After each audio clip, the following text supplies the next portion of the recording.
Hi friends, how you doing? This is going to be a prophecy focus on economy and the crisis of inflation, hyperinflation, and food crisis. That's all going to play a role in the tribulation period. So we should expect to see these things on the horizon. To a degree, we should start to see that happening now if we are living in the end times, and how that's going to play out and be exacerbated even to a greater extent into the tribulation period of time.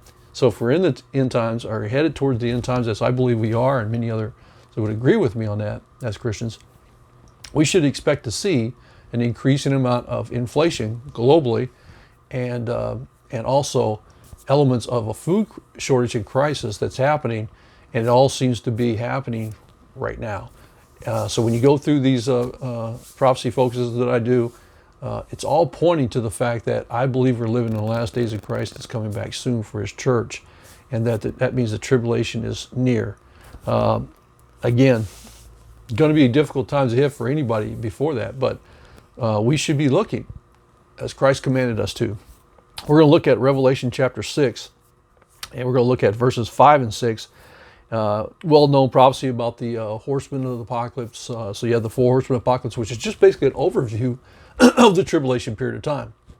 So it basically gives you the white horse, the red horse, the third horse, the black horse, and then obviously the pale horse, which is the final one. So it's an overview of the entire tribulation, of basically what's going to happen. Rider of false peace is going to come out, which I believe is the Antichrist. False peace is going to come upon the world, which is going to be then, it's going to lead to massive war, the red horse. Ultimately, the black horse is going to be famine and pestilence, and then mass death, which would be the black, or the pale horse, which is going to come as the last one. So basically, as you read through it, it's going to be false peace led by war, followed by famine and pestilence, by mass death all around the planet. It's giving you an overview of it, and that's what the four horsemen of the apocalypse is. It's not literally four horses. It's giving you an overview of it through in essence, an allegorical or metaphorical type of look at it. So we're going to read that. We're going to be focused on the third horse with verse 5 and 6. And it just goes on to say, when he broke the third seal, we're talking about Christ who breaks the third seal, as John of Patmos on Patmos Island is getting this revelation, and he's basically in heaven, and he's seeing the Lamb of God, Jesus Christ, in the midst of the throne of God, opening up this seal, this revelation that's giving to him, so that we would know the end times. So it's given to him to give to us, the church.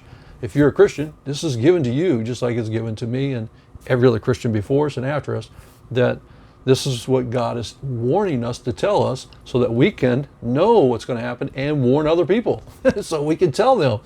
And this would be shown to us as we get into those last days, and I believe we are. I believe we're right there on the cusp of, all of this taking place. I don't believe as Christians we're going to be here. I believe the church is removed in a pre-tribulation rapture.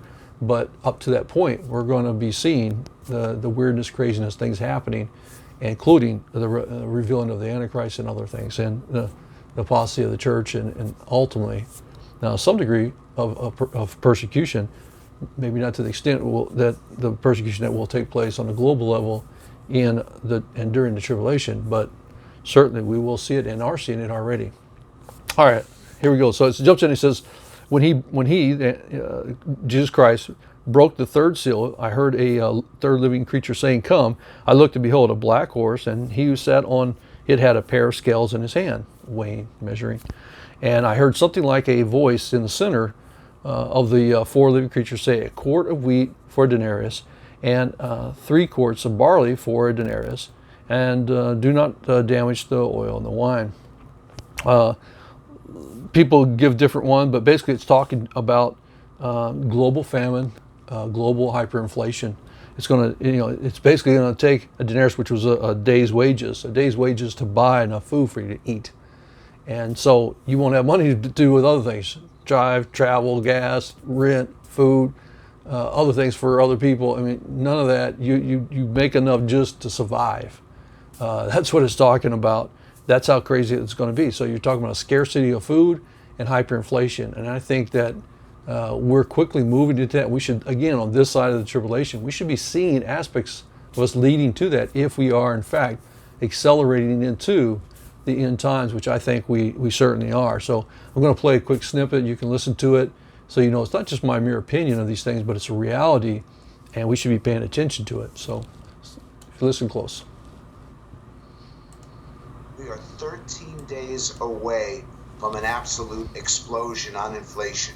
There are 3 holidays, there are 3 moments when Americans take to the roads and when Americans buy more food than at any other time of the year. Christmas, Thanksgiving, and the 4th of July weekend. And everyone's going to be filling up their car 13 days from now, and they can't put $40 or $50 in their tank. They actually have to fill it up, and that's when the explosion hits. They can't just buy 80% of what they want. They have to fill their shopping carts for the barbecues and the cookouts. And 13 days from now, the American people are going to come face to face with these higher prices and face to face with the fact that they can't afford it. You have to go back to 2009, 13 years ago, to find a time when these economic numbers are as bad as they are today. And the difference is that back then it affected roughly 60% of the population. Now, with inflation, no matter who you are, no matter where you live, no matter how much you make, you're impacted by it. And that impact will be felt shortly. Finally, Donald Trump misidentified the stock market as being the aspect of the American economy that people related to, and they decided whether things were good or bad. Joe Biden is misidentifying jobs. Right now, you only have a tiny percentage of Americans that feel in any way insecure or unaffected. But inflation touches everyone everywhere. And unless he gets this inflation under control, where people are not exasperated and are not furious and anxious and angry, unless he does something immediately, this is going to affect the midterms. This is already affecting his popularity. And quite frankly, Joe Biden is the most unpopular president at this moment in his term since Jimmy Carter. You'd have to go back to 1978. Interesting, isn't it? So you got someone who's basically saying that, hey, and this is Frank Luntz talking, and basically what he's talking about is, hyperinflation. It's real, it's happening. You got people that are experiencing difficulties there, and not only that, he talks about the political ramifications of that, which I believe is going to play a role to transformation of people in office, which very well could lead to the Antichrist coming on the scene. We need to be paying attention to that. It could be new alliances of nations, which we should be looking for, a rise of the beast empire. I'll do that on another prophecy focus, but we should be looking for, again, a political rise of the Antichrist itself, which I'll do as a prophecy focus as well. I think these short videos are important for that reason. But he goes on to talk about food shortages and stuff as well. And that's the question that's asked to him. He kind of goes into it, so I'm going to pick it up there, and it's just real short. Third, blame the war in Ukraine for what's happening, although we're not even talking about the shortages. Right now, you can get food, but it's really expensive. With what we know is going to come out of Ukraine in the months to follow, we're not even going to be able to get the food. So think about that. So he's already saying, hey, we already see food shortages now. And that's why food's costing more. That's why shelves are bare. What happens when you don't have any food? And that's where we start talking about direct fulfillments are lining up for Revelation chapter 6, verses 5 and 6, the famine that's going to come upon the world.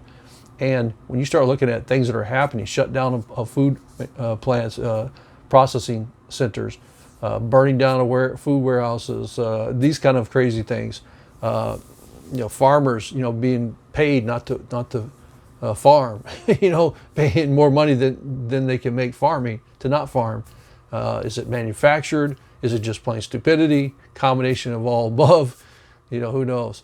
Ultimately, at the end of the day, it's a reality, and that's what we as Christians should be aware of. Irregardless of who you're pointing the finger at, the reality is it happening? And the answer is yes. Then we're not making this up. When you put that in conjunction with the other converging end-time signs, you have to walk away and look at it and go, start checking off those points of what we would be looking for the coming of the Antichrist, and ultimately the redemption of the world, Christians, the rapture of Christians, and then ultimately the redemption of the world after the tribulation. But it does tell us that we're living in the last days. It should motivate you to share your faith with the lost and to be ready and to be looking for the Lord's coming for us, as we're commanded to be looking. So anyway, I thought you might find that fascinating. Again, be safe, keep looking up, trust in the Lord, love Him with all your heart, soul, mind, and strength, and we'll see you later.